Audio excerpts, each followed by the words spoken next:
Tribes பார்வையாளர்களுக்கு வணக்கம். இன்று நம்மோடு இணைந்திருக்கின்ற சிறப்பு விருந்தினர் இடதுசாரி செயல்பாட்டாளர் தோழர் நாதன் அவர்கள். வாருங்கள், அவரோடு உரையாடலாம். தோழர் வணக்கம். வணக்கம் தோழர். கல்பாத்தி அகோரம் ஃபேமிலியில் சுரேஷ், கல்பாத்தி சுரேஷினுடைய மகன் திருமண வரவேற்பு விழா நேற்று திருவான்மியூரில் நடைபெற்றது. அந்த வரவேற்பு விழாவிற்கு விஜயும் த்ரிஷாவும் ஒரே காரில் போயிருக்கிறார்கள். ஒரே உடை, ஒரு பட்டு உடை அணிந்து ரெண்டு பேரும், விஜய் பட்டு வேட்டி பட்டு சட்டை, இவங்க பட்டு சாரி அணிந்து போய் ஜோடியாக மணமக்களை வாழ்த்தி இருக்கிறாரு. பின்னாடி யாரும் பின்தொடர்ந்து வரலையா? பின்னாடி யாரும் பின்தொடர்ந்து வரல. இறங்கின உடனே சினிமா பிஆர்ஓ நிக்கில் முருகன் அவர் தான் ரிசீவ் பண்ணி கூப்பிட்டு போறாரு. அவர் தான் இந்த காட்சிகளை, இந்த விஜய் த்ரிஷாவோட புகழ்பெற்ற பாடல், அந்த பாடல் பின்னணியில வச்சு அவருடைய இன்ஸ்டாகிராம் பக்கத்துல வெளியிட்டாரு. அதற்கு பிறகு இந்த செய்தி அப்படின்றது ஏற்கனவே சங்கீதா தன்னுடைய டைவர்ஸ் மனுவில் அவங்க குறிப்பிட்டது இதுதான். ஒரு குறிப்பிட்ட நடிகையோடு வெளிநாடு பொது நிகழ்வு எல்லாத்துலேயும் கலந்துக்கிறாரு. அவங்களும் அவங்களோட சோசியல் மீடியா பக்கத்தில் இந்த புகைப்படங்களை வெளியிடுகிறார்.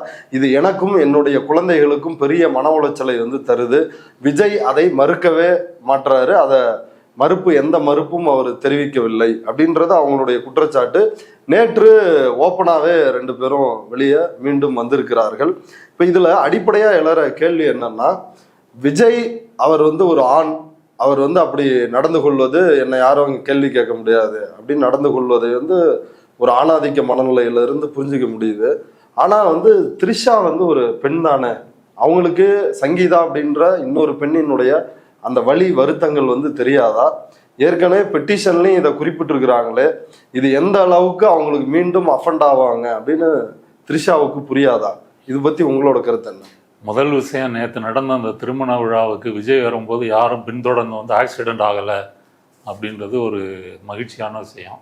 இதுலேருந்து என்ன தெரியுதுன்னா, விஜயை பின்தொடர்ந்து வாராங்களா இல்லையா அப்படின்றத விஜயும் விஜய் கட்சியும் தான் முடிவு பண்ணுறாங்க.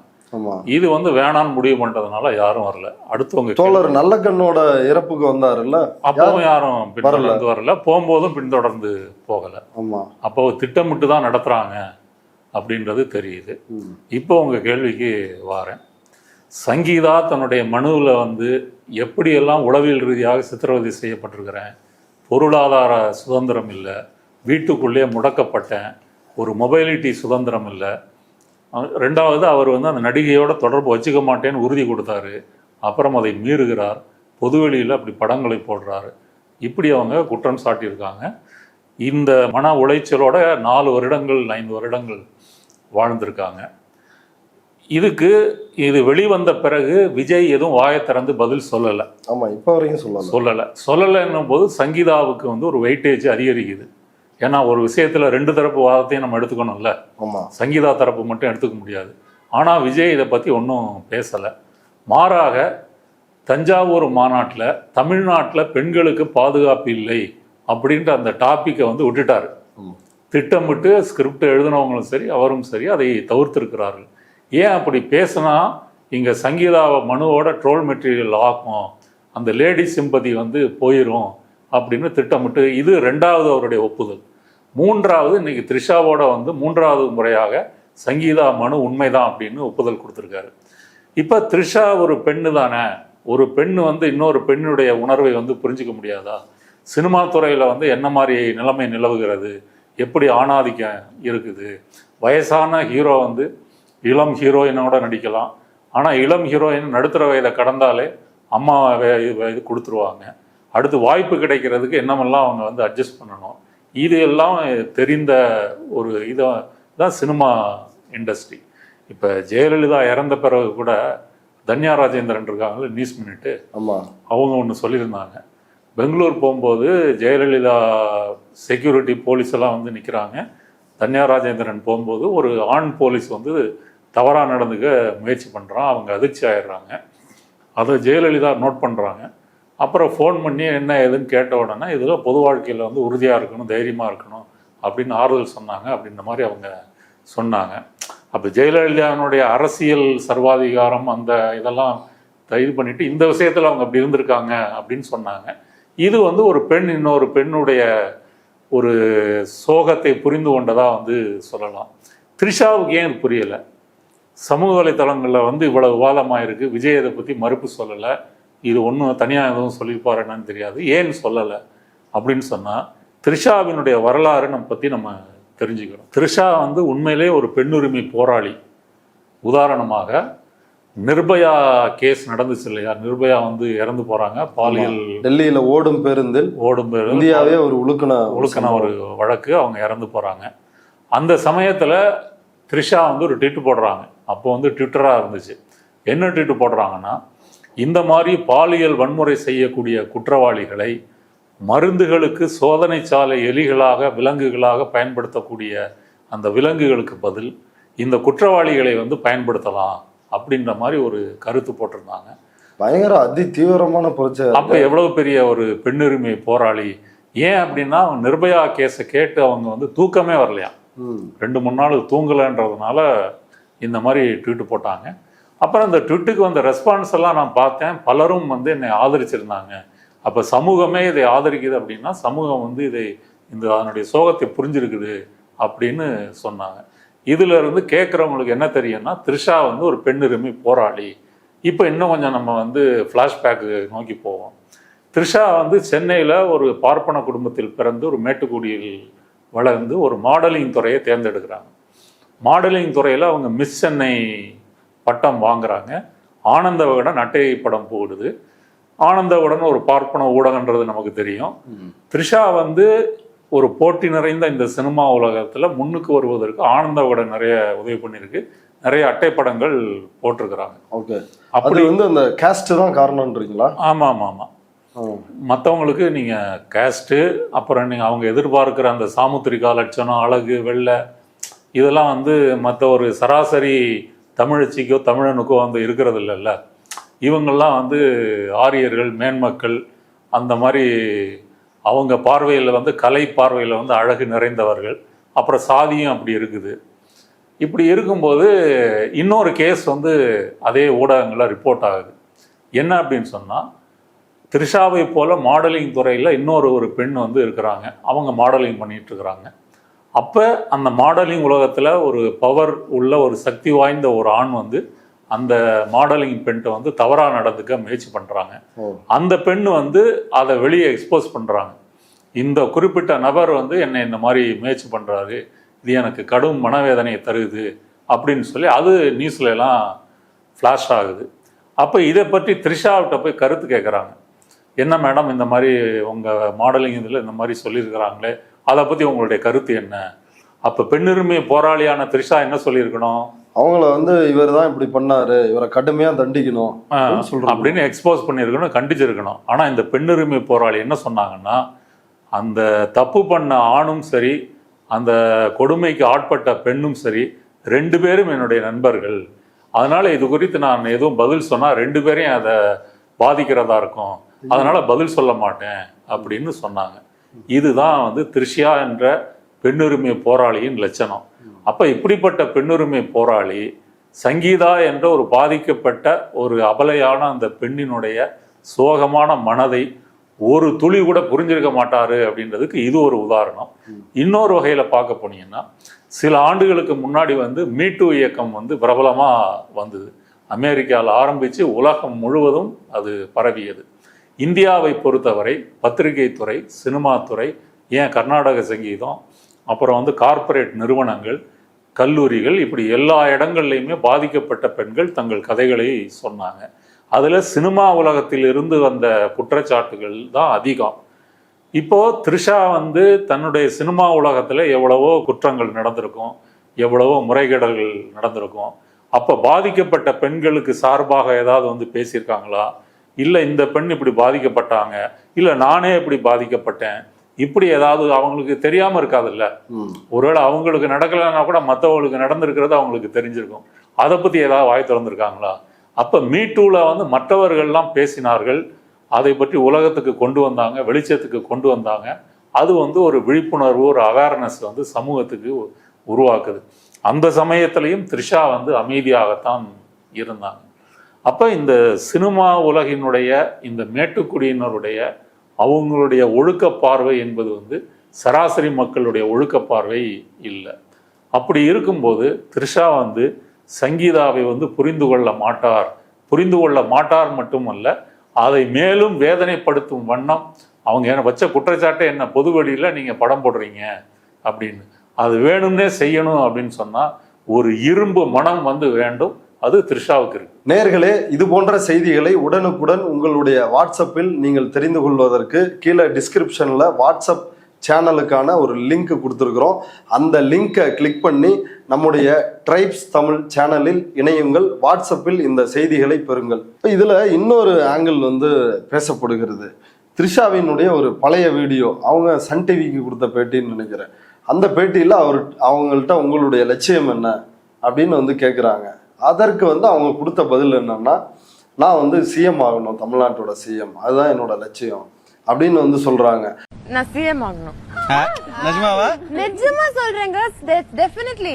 அரசியலா சினிமா? நீங்க பாருங்க, ஒரு 10 வருஷத்துல அந்த லட்சியத்தை நோக்கி தான் த்ரிஷா வந்து நடந்துட்டு இருக்கிறாங்க. அடுத்து வந்து அவங்க கட்சிக்குள்ளேயும் வருவாங்க அப்படின்றாங்க. இன்னும் சமூக வலைதளங்களில் அடுத்த ஜெயலலிதா, இப்போ நீங்கள் வந்து குறிப்பிட்ட அந்த வினவு கட்டுரையை நானும் வந்து படித்தேன். அதுலேயே வந்து அப்படிதான் மென்ஷன் பண்ணிருக்குது. இவங்க ஒருவேளை அரசியலுக்கு வந்தால் இன்னொரு ஜெயலலிதாவாக இருப்பாரோ அப்படின்ற ஒரு கேள்வியோட அந்த கட்டுரை வந்து இடம்பெற்றிருக்குது. நீங்கள் இந்த கோணத்தை எப்படி புரிந்து கொள்றீங்க? கண்டிப்பாக விஜய் வந்து மயிலாப்பூரில் த்ரிஷாவை போட்டியிடுவதற்கு ஏற்பாடு பண்ணுவார். ஒரு கற்பனைக்காக வச்சுக்குவோம். த்ரிஷா வந்து மயிலாப்பூரில் போட்டி போடுறாங்க. தாவேகா தமிழ்நாட்டில் ஜெயிச்சு ஆட்சி அமைக்குது. விஜய் முதலமைச்சர்னா த்ரிஷா கண்டிப்பாக துணை முதலமைச்சர். அப்போ த்ரிஷா துணை முதலமைச்சர், விஜய் முதலமைச்சர் அப்படின்னு சொன்னால் 2 பேரையும் வந்து 100 × ஜெயலலிதான்னு நீங்கள் பிரிக்க வேண்டிதான். ஒரு ஜெயலலிதாவையே இந்த தமிழ்நாடு தாங்க முடியாமல் அல்லோலப்பட்டது. இப்போ 100 ஜெயலலிதாக்கள் வந்து த்ரிஷா வடிவத்தில் வந்துச்சுன்னா அந்த ஆட்சி வந்து எவ்வளவு பயங்கரமாக இருக்கும் அப்படின்றத நீங்கள் வந்து கற்பனை பண்ணிக்கலாம். ஏன்னா இவங்கெல்லாம் வந்து ஏழ்மையாக இருக்கட்டும், வறுமையாக இருக்கட்டும், அல்லது வந்து பாலியல் பிரச்சனைகளாக இருக்கட்டும், ரேப்பாக இருக்கட்டும், இதெல்லாம் சினிமாவில் பார்த்து வளர்ந்தவர்கள். இவங்களுக்கு நிஜ வாழ்க்கையில் வந்து பசி, பட்டினி, ரேஷன் கடை, இந்த பிரச்சனைகள் எதுவும் அவங்களுக்கு வந்து தெரியாது. அவங்க உலகம் வேற, அவங்களுடைய எத்திக்ஸ் வந்து வேற, அவங்களுடைய அறம் வந்து வேற. அப்படி இருக்கும்போது இவர்கள் விஜய் வந்து இந்த மாதிரி நபர்களோட தான் வந்து வச்சிருக்கிறாரு. இப்போ ஊழலை எதிர்த்து பேசுறாரு. இப்போ ஆதவ அர்ஜுனா லாட்ரி மார்ட்டின் இருக்கார் இல்லையா, லாட்ரி மார்ட்டின் மேல இந்தியா முழுக்க இடி சிபிஐ கேஸ் வந்து ஆதவ அர்ஜுனா மேலேயே இருக்கு.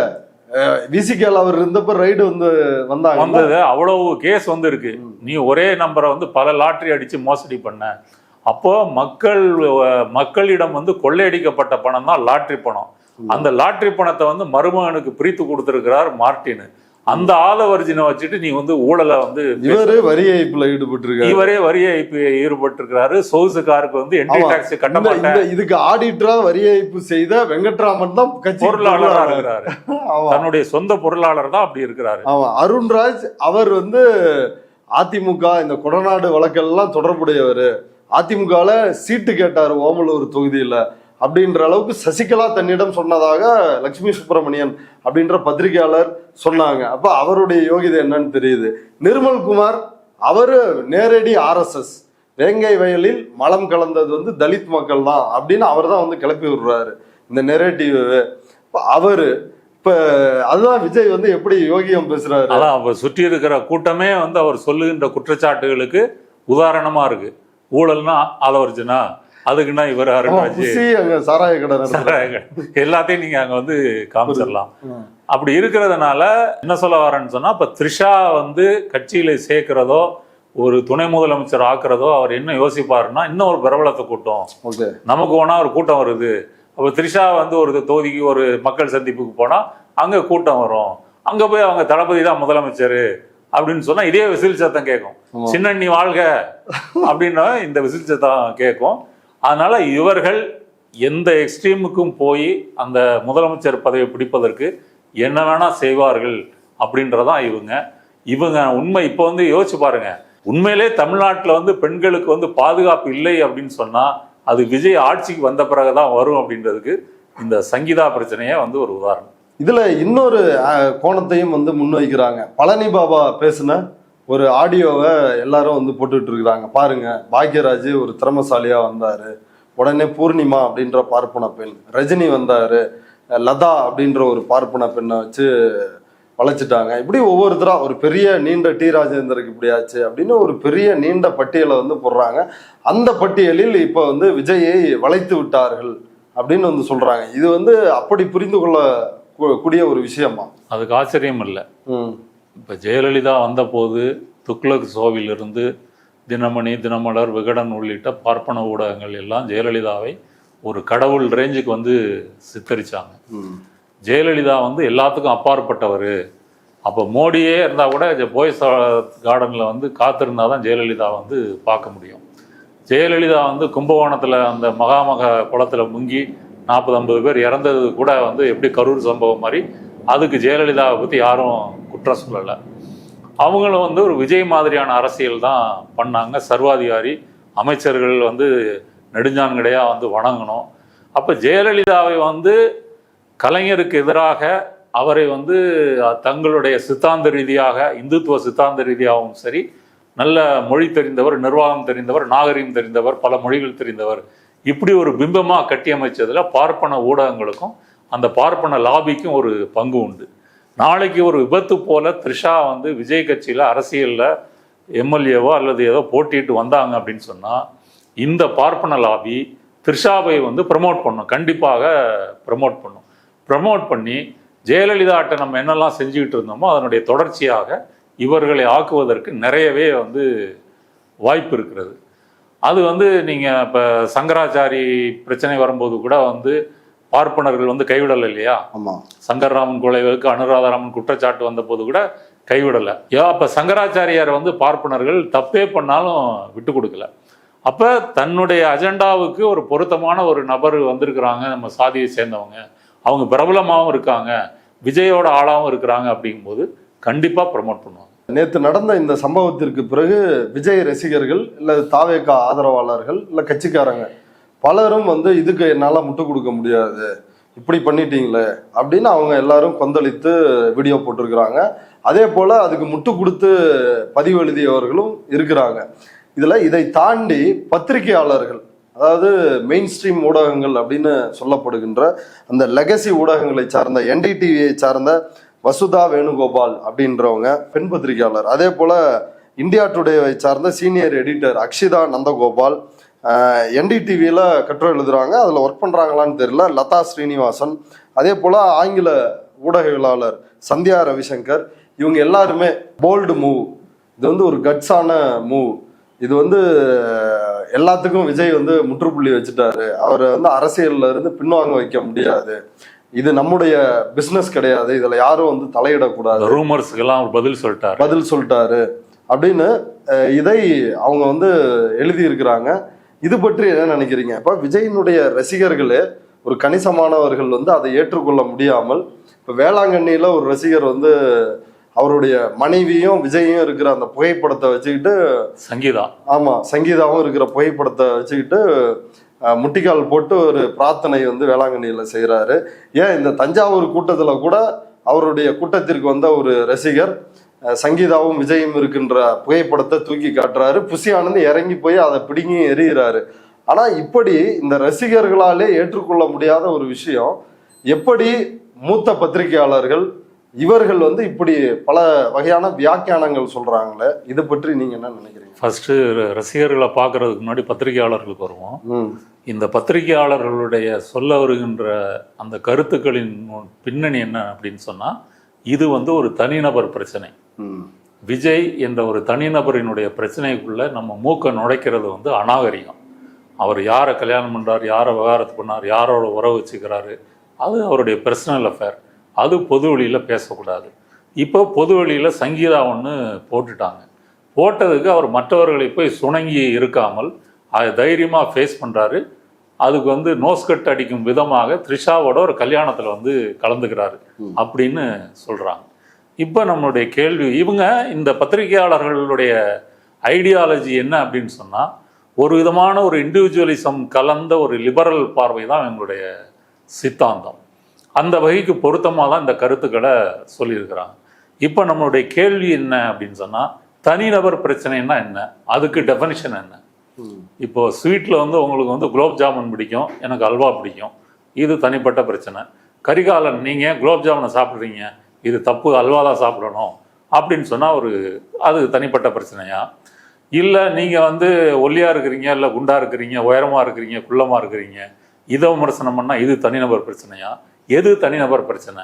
இப்போ பாலியல் சார்ந்த பிரச்சனை வரும்போது தனிநபர் பிரச்சனை அப்படின்னு சொல்கிறாங்களே, இந்த நபர்களுக்கு நம்ம வைக்கின்ற கேள்வி, உங்கள் திருமணம் என்பது வந்து தனிநபர் பிரச்சனையாக கமுக்கமாக ஒரு ரூமுக்குள்ளே நடக்குதா, இல்லை ஊரையெல்லாம் கூட்டி வைத்து அழைத்து நடத்துகிறீர்களா? அப்போ எல்லாரும் வந்து தானே உங்கள் திருமணம் நடக்குது. திருமணன்றது என்ன?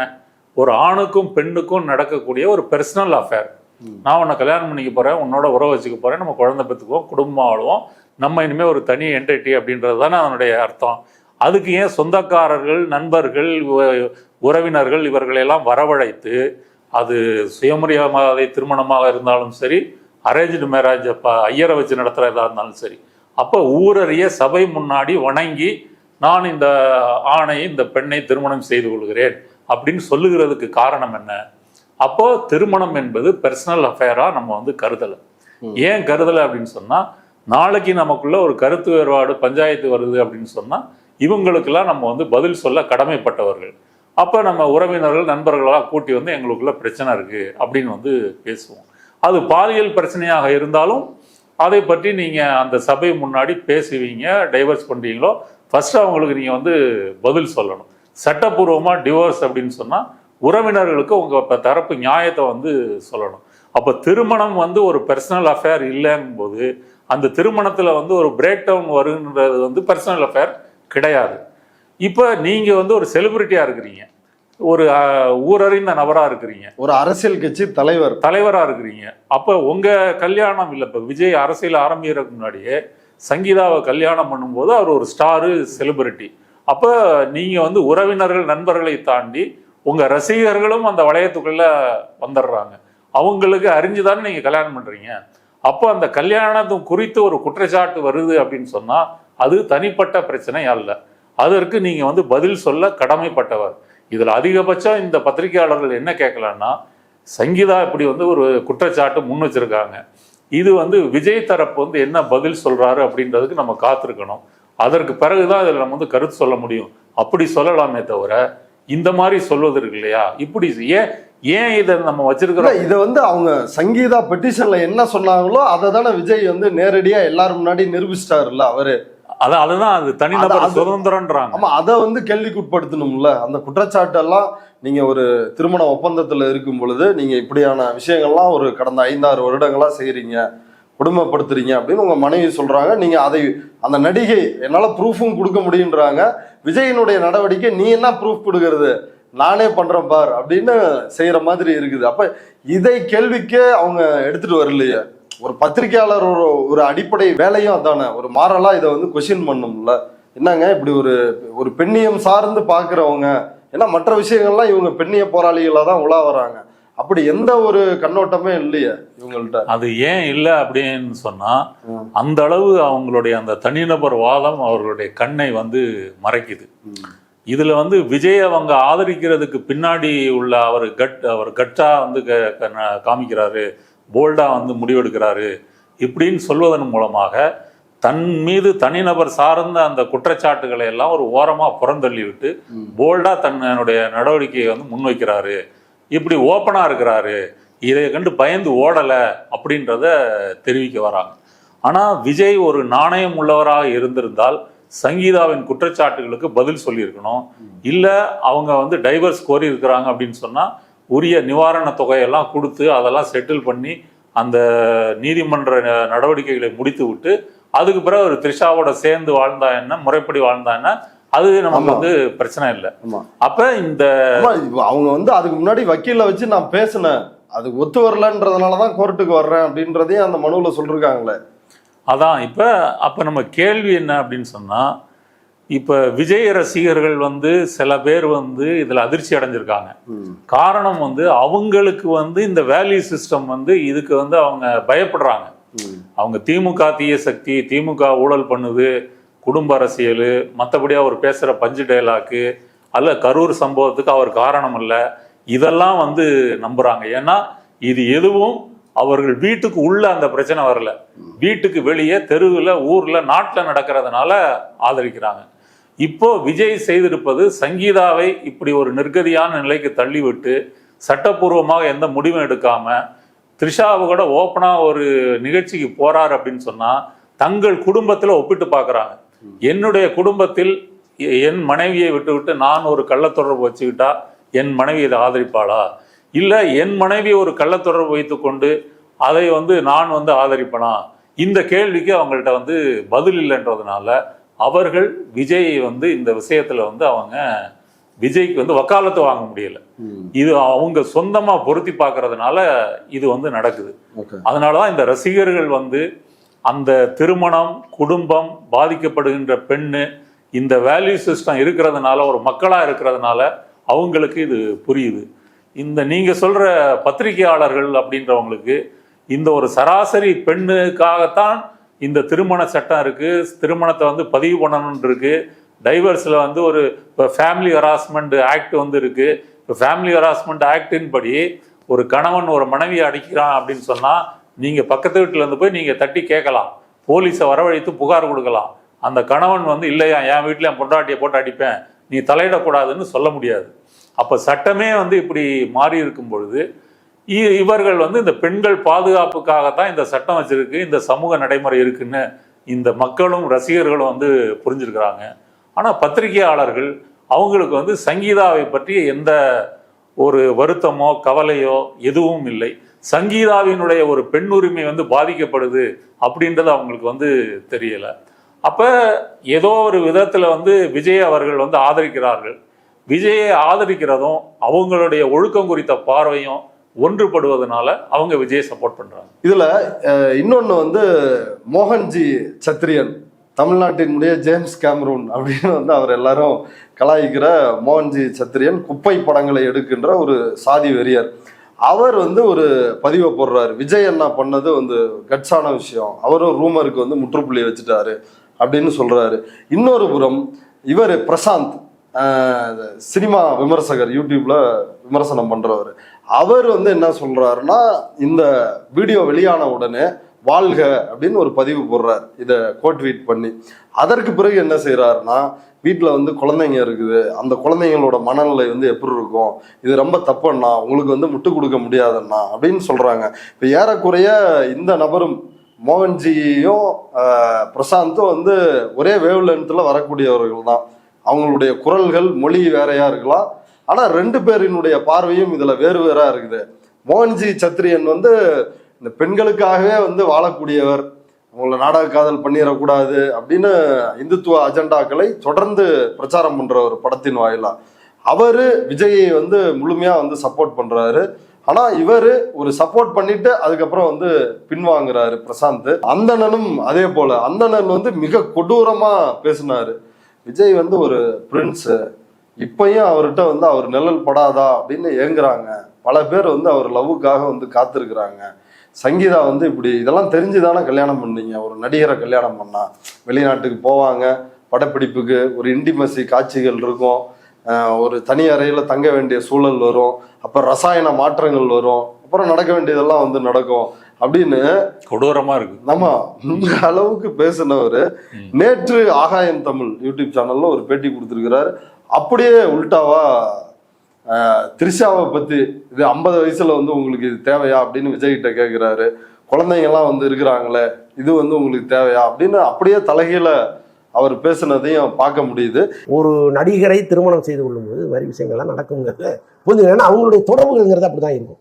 வெளிநாட்டுக்கு போவாங்க, ஒரு 10 நாள் 20 நாள் ஒரே ஊர்ல ஒரே இடத்துல இருக்க வேண்டிய சுச்சுவேஷன் வரும், பேசுவாங்க பழகுவாங்க, அது வேற ஒரு ரசாயன மாற்றம் ஏற்படும். இவங்க எழுதுனது எதுவுமே வந்து உண்மை இல்லை. விஜய் வந்து ஒரு பிரின்ஸ், ஒரு 2 குழந்தைகளுக்கு அப்பாவான பிறகு நல்ல ஹாப்பியாக வாழ்ந்த பிறகு திடீர்னு ஒரு நடிகை வாழ்க்கையில் குறுக்கிடுறாங்க. அவங்களால் குடும்பத்தில் இவ்வளோ பிரச்சனை வருது அப்படின்னா இத்தனை வயதுக்கு மேலே உங்களுக்கு ஒரு காதல் தேவையாங்கிறது என்னுடைய கேள்வி.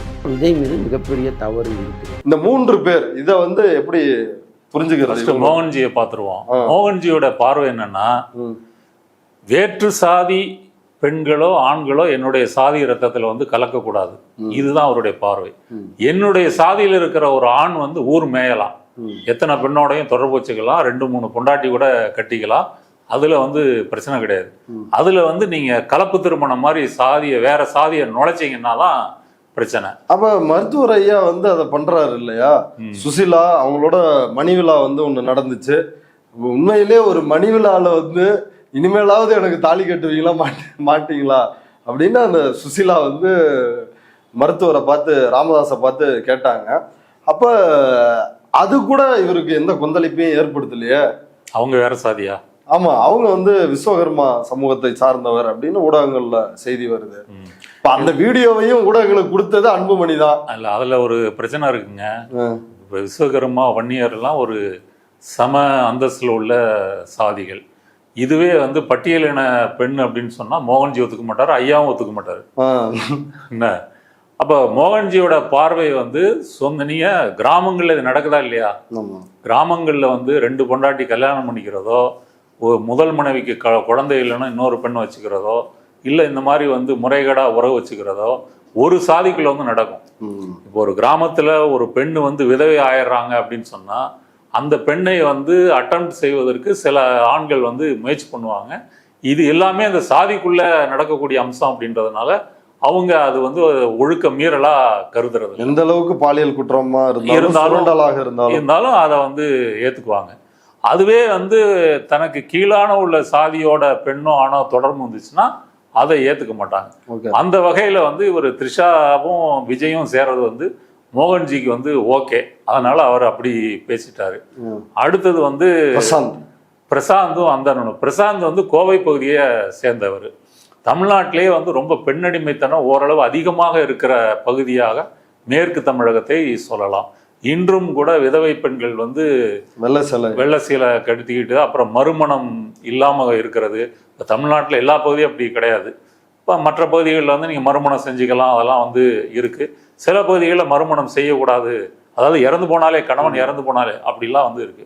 அந்த பகுதியை சேர்ந்தவர் அப்படின்றதுனால அவர் வந்து அந்த கண்ணோட்டத்தில் கொஞ்சம் யோசிச்சு பார்த்துருப்பாரு. முதல்ல வந்து அப்படி இது பண்ணாலும் பின்னாடி யோசிச்சு பார்த்தோன்னே இல்லையே இது நமக்கே பிரச்சனையாச்சே, நாளைக்கு நமக்கு தெரிஞ்சவங்க நம்ம ரசிகர்கள்லாம் இப்படி வந்து இறங்கிட்டாங்கன்னா என்ன செய்யறது அப்படின்ற முறையில் ஒரு ஃபியூடல் வேல்யூலேருந்து பார்க்குறாரு.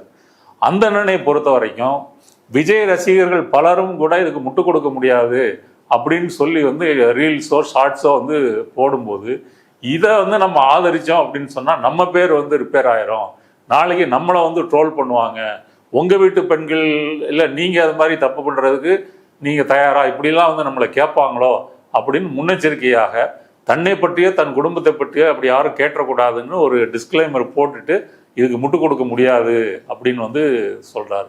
இப்போ வந்து பிரச்சனை என்ன அப்படின்னு சொன்னால் விஜய் ரசிகர்கள் தாவேகா அப்படின்றது இன்றைய ஒரு டெக்னாலஜிக்கு பொருத்தமான கட்சியாக இருக்குது. டெக்னாலஜின்னு நான் சொல்ல வர்றது இந்த சமூக வலைத்தளங்கள் சோசியல் மீடியா கன்சம்ஷன் அதிகம் உள்ள பிரிவு வந்து விஜயோட ரசிகர்கள் தாவேகா கட்சிக்காரங்க அப்படின்னு சொல்லலாம். அதில் அவங்க அதிக என்ன அவங்க நுகர்றாங்க அப்படின்னு சொன்னால் இந்த ஷார்ட்ஸு ரீல்ஸு இதுதான். அதில் வந்து நம்மளை போன்ற அரசியல் உலகத்தில் வந்து அவங்க இருக்கிறது ரொம்ப குறைவு. கான்ஸ்பிரசி தியரி, ஆர்கானிக் மார்க்கெட்டு, அப்புறம் அழகு, இந்த மாதிரி நாட்டு வைத்தியம், இந்த மாதிரி அப்புறம் வந்து செலிபிரிட்டி கிசுகிசுக்கள், சினிமா, இதைத்தான் அதிகம் வந்து பார்க்குறாங்க. அப்போ இவங்க பயன்படுத்துகிற உலகம் வந்து ஒரு முன்னேறிய முதலாளித்துவத்தினுடைய உலகத்தை வந்து பொறுத்துக்கிறது. ஆனால் இவங்க வாழ்ந்துகிட்டு இருக்கிறது ஒரு ஃபியூடல் வேல்யூ சிஸ்டத்தில் வந்து வாழ்ந்துட்டு இருக்கிறாங்க. இந்த முரண்பாட்டில் தான் ரசிகர்கள் வந்து டெக்னாலஜியோடு அப்படி சம்மந்தப்பட்டிருந்தாலும் அரசியல் உலகத்தை வந்து அதிகமாக எட்டி பார்க்காதவர்களாக இருந்தாலும் தன்னுடைய குடும்பத்தில் ஆணோ பெண்ணோ இப்படி வந்து தப்பு செஞ்சால் என்ன, அது தவறு, ஏற்றுக்கொள்ள முடியாது அப்படின்னு சொல்லி அதுக்கு வந்து எதிர்ப்பு தெரிவிக்கிறாங்க. முதலாக விஜயின் தீவிர ரசிகர்களை வந்து அசைத்து பார்த்த விஷயம் என்பது இவர் த்ரிஷாவோட வந்தது தான். சங்கீதாவினுடைய மனு கூட அவங்களுடைய மனசை அசைக்கல. ஆமா, கான்ஸ்பிரசி, திமுக சதின்னு சொல்லி அப்படியே திட்டமிட்ட முறையில விஜய் தரப்பு கூட அதை வந்து பரப்பியிருக்கலாம். ஆனா இன்னைக்கு த்ரிஷா கூட போனது வந்து பேக் ஃபயர் ஆகி அதை கேள்விக்கு கேட்கக்கூடிய ஒரு நிலைமைக்கு வந்து வந்திருக்கு. அப்போ சமூகத்துல வந்து நீங்க பொது வாழ்க்கையில வாழ்றீங்க அப்படின்னு சொன்னா நீ ஊருக்கெல்லாம் உபதேசம் பண்றதுக்கு முன்னாடி நீ யோக்கியனா இருக்கணும். உன் மனைவியை வந்து ஒரு சக மனுஷியா ஒரு பெண்மணியா வந்து நடத்தணும் அப்படின்றத கண்டிப்பாக வந்து கேட்பாங்க. இதுல வந்து எனக்கு பில் கிளின்டன் வந்து நினைவுக்கு வராரு. இப்ப மேற்கத்திய நாடுகள் இருக்கு. மேற்கத்திய நாடுகள்ல வந்து ஆண் பெண் உறவு அப்படின்றது நம்ம மாதிரி ஃபியூடல் வேல்யூஸ் கொண்டவே இல்லை. ஒரு முன்னேறிய சமூகத்தின் பார்வை பண்பாடு தான் அங்க வந்து இருக்கு. சமூகத்துல டேட்டிங்கா இருக்கலாம், ஒரு சுதந்திரமா இருக்கலாம், அல்லது மறுமணம் செய்யறதா இருக்கலாம், டைவர்ஸ் பண்ணிட்டு இன்னொரு பெண்ணை பண்றதா இருக்கலாம். இதெல்லாம் வந்து அங்க சர்வசாதாரணம். ஒரு வந்து ஆண் வந்து இன்னொரு பெண்ணோட உறவு வச்சுக்கிட்டான் அப்படின்னா அவங்க பெரிய குற்றமெல்லாம் பார்க்கறதில்ல. ஆனால் அந்த நாடுகளில் பொது வாழ்க்கையில் இருக்கக்கூடிய விஐபி தலைவர்கள் அவர்கள் வந்து மன வாழ்க்கைக்கு வெளியே வந்து ஒரு உறவு வைத்துக் கொள்ளக்கூடாது அப்படின்னு வந்து பார்க்குறாங்க. இப்போ பில் கிளின்டன் 42வது வயதில் வந்து அவர் அமெரிக்காவினுடைய அதிபராக இருக்கும்போது வெள்ளை மாளிகையில் பணியாற்றுகின்ற 22 வயது மோனிகா லெவின்ஸ்கி அந்த இளம் பெண்ணிட்ட வந்து ஒரு தவறான வார்த்தைகளை தவறான முறையில் நடந்துக்க முயற்சி பண்ணுறாரு. உனக்கு வந்து வெள்ளை மாளிகையில் நிரந்தர வேலை வாங்கி தருவேன், நீ என் கூட வந்து உடன்பட்டு வரணும் அப்படின்னு ஒரு முயற்சி எடுக்கிறார் அந்த இளம் பெண். பின்னாடி வந்து இது நாடாளுமன்றத்தில் விசாரிக்கப்படக்கூடிய அளவு ஒரு பெரிய பிரச்சனை ஆகுது. அப்போ ஒரு ஆண் பெண் உறவில் வந்து ஒரு கட்டுப்பட்டித்தனமாக இல்லாத அமெரிக்காவில் பில் கிளின்டன் இப்படி ட்ரை பண்ணுறாருன்றது ஏன் பிரச்சனை ஆகணும்னு சொன்னால் அவங்க என்ன சொல்கிறாங்க அப்படின்னு சொன்னால், உன்னுடைய மன வாழ்க்கையில் ஹிலாரி கிளின்டன்ட்ட ஒரு பொய் சொல்லி மறைத்து விட்டு இன்னொரு அப்பாவி பெண்ணோட நீ உறவு வச்சுக்கிறேன்னு சொன்னால் நீ நாட்டை ஆளுகின்ற உன்னுடைய நடவடிக்கைகளில் பொய் சொல்லுவ, ஏமாத்துவ, ரெண்டுக்கும் வந்து வித்தியாசம் இல்லை அப்படின்ற முறையில் அவங்க குற்றம் சாட்டுறாங்க. இந்த பாயிண்ட் புரியுதா? புரியுது. இல்லை இப்போ அதே விஜய்க்கு அப்படிதானே எல்லாரும் கேள்வி கேட்குறாங்க. மனைவியை பார்க்கல, அம்மா அப்பாவை பார்க்கல, உன் பெற்ற குழந்தைகளை பார்க்கல, குடும்பத்தை வந்து ஒரு பொருட்டாக எடுத்துக்கல. இன்னொரு புறம் அதே தான் நீ சமூகத்திலையும் பண்ற. உன் கட்சிக்காரன் செத்தாலும் எட்டி பார்க்க மாட்ற, உன்னை பார்க்க வந்த பொதுமக்கள் செத்தாலும் வந்து எட்டி பார்க்க மாட்ற, நீ எதுக்கு தேவையா அப்படின்ற ஒரு கேள்வியை பரவலா வைக்கிறாங்க. இப்போ அதனாலதான் மேற்கத்திய நாடுகள்ல பொது வாழ்க்கையிலையும் வந்து நேர்மையா இருக்கணும், சொந்த வாழ்க்கையிலையும் நேர்மையா இருக்கணும் அப்படின்னு சொல்லி அதை வந்து பாக்குறாங்க. இப்போ எப்சின் ஃபைல்ஸ்ல வந்து இளவரசர் ஆண்ட்ரூ ஒரு பெண்ணோட வந்து அந்த படம் அடிபடுது. உடனே அரெஸ்ட் பண்ற அளவுக்கு போறாங்களா இல்லையா? ஒரு மன்னர் குடும்பம் அப்படின்னு சொல்லி அவங்க வந்து இதெல்லாம் பார்க்கல இல்லையா? அப்போ மேலை நாடுகளில் வந்து அது வந்து இருக்குது. நம்ம நாட்டில் வந்து அது குறைவா இருக்கு. நம்ம நாட்டில் மக்கள் மத்தியில் தான் அந்த விழுமியங்கள் இருக்கு. ஆனால் பதவியில் இருக்கிறவங்க அந்த மாதிரி தவறு பண்ணாங்கன்னா அது பரவாயில்லன்னு கண்டுகொள்ளாத போக்கு இருக்கு. இது வந்து ஒரு அடிமைத்தனம் நிரம்பிய ஒரு சமூகத்தினுடைய நிலைமை. அதனால தான் விஜய் வந்து போல்டா இப்படி பண்றாரு. இப்போ சண்முகநாதன் வந்து மேகாலயாவில் ஆளுநராக இருக்கும்போது அங்கே இருக்கக்கூடிய பெண்கள்கிட்ட அத்துமீற முயற்சி பண்ணுறாரு.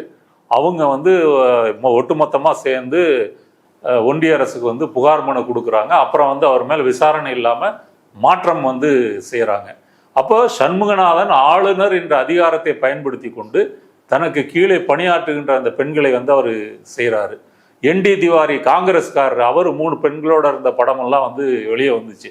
அப்போ இந்தியாவில் வந்து அரசியல்வாதிகள், சினிமாக்காரர்கள் இதெல்லாம் வந்து செஞ்சாலும் இது ஒரு பெரிய இஷ்யூவாக வந்து ஆகாமல் இருக்கிறது காரணம் அவன்லாம் வந்து இதெல்லாம் செய்யத்தான் செய்வான், அவனுடைய உலகம் அப்படித்தான் அப்படின்னு அதை கேள்விக்குள்ளாக்குகின்ற ஒரு ஜனநாயக உரிமை வந்து மக்கள்கிட்ட வந்து இல்லை. அப்படி ஒரு அடிமைத்தனத்தில் உழல்றதுனால தான் நீங்கள் சங்கீதா பிரச்சனையை கூட விடுங்க, கரூரில் 41 பேர் நெரிசலில் அவ்வளோ கொடூரமாக இறந்து போயிருக்காங்களே. அது வந்து சிபிஐ விசாரணை நடக்கட்டும், கோர்ட்டு விசாரணை நடக்கட்டும். ஆனால் ஒரு தார்மீக ரீதியாக ஒரு மன்னிப்பு அப்படின்னு ஒரு வார்த்தை கூட உன் வாயிலிருந்து வரலன்னா நீ எவ்வளவு பெரிய கல்நெஞ்சக்காரனா இருக்கணும். ஆமாம், விஜய் பெரிய கல்நெஞ்சக்காரன். ஆனால் ஷபீர்ன்ற ஒரு பத்திரிகையாளர் தான் வீடியோவே போடுறாரு. அவர் டிஎஸ்பி சொன்னாலும் அவர் கேட்பாரா? ஹோம் செக்ரட்டரி சொல்லணும், சீஃப் செக்ரட்டரி சொல்லிருந்தா ஒரு 50 மீட்டருக்கு முன்னாடி நின்றுருப்பாரு, மேபி கேட்டிருக்கலாம் விஜய் அப்படின்னு இந்த ஊடகவியலாளர்கள்னு மெயின் ஸ்ட்ரீம்ல இருக்கிறவங்களும் காட்டிக்கிறவங்களே இதை செய்யறாங்க. விஜய் காப்பாற்றுவதற்கான வேலையை எல்லாவற்றிலும் செய்யறாங்க. அவரும் விஜய் டைப்பு தான். ஷபீர் அஹமது வந்து அந்த சன் டிவி செய்தி வாசிப்பாளர் மகாலட்சுமி. ஆமா, மகாலட்சுமி பிரஸ் மீட்ல என்ன கேட்டாரு? என்ன கேட்டாரு? அப்ப அவரும் கொச்சையா ஆபாசமா கேட்டாரு இல்லையா? அவரும் அந்த கல்லஞ்சக்காரர் வரிசையில தாங்க. என்னுடைய பாயிண்ட் என்னன்னா, அதுக்கு கூட தார்மீக ரீதியா மன்னிப்பு கேட்காத ஒரு விஜய் என்ற ஒரு கல்நெஞ்சக்காரன் தனது சொந்த மனைவியான சங்கீதாவினுடைய உணர்வுகளை எப்படி புரிந்து கொள்வான், தன்னுடைய குழந்தைகளின் உணர்வை எப்படி புரிந்து கொள்வான். அப்ப இந்த உணர்வுகளை பற்றி கவலைப்படாத ஒரு தனிநபர்வாத, காரியவாத, பிழைப்புவாத, இந்த மாதிரி ஒரு மேட்டுக்குடை லும்பனாக இருக்கின்ற இந்த டைப் உலகத்துல வாழக்கூடியவர் தான் வந்து விஜய். த்ரிஷாவும் அந்த உலகத்துல தான் வாழ்றாங்க. ஓகே, த்ரிஷாவோட ஹிஸ்டரியை நம்ம ஏற்கனவே பார்த்துட்டோம். அப்ப ரெண்டு பேரும் மேட்ச் பண்ற விஷயம் வந்து இந்த வேல்யூ சிஸ்டம் இல்லாத இந்த பணக்காரர்களுடைய பண்பு தான் அவங்களை வந்து இணைக்குது. சங்கீதாவுக்கு அது பிரச்சனையா மாறுது. இவ்வளவு நேரம் நம்முடைய பார்வையாளர்களுக்காக இந்த விவகாரம் குறித்து விரிவா பதில் சொன்னதுக்கு ரொம்ப நன்றி தோழர். நன்றி.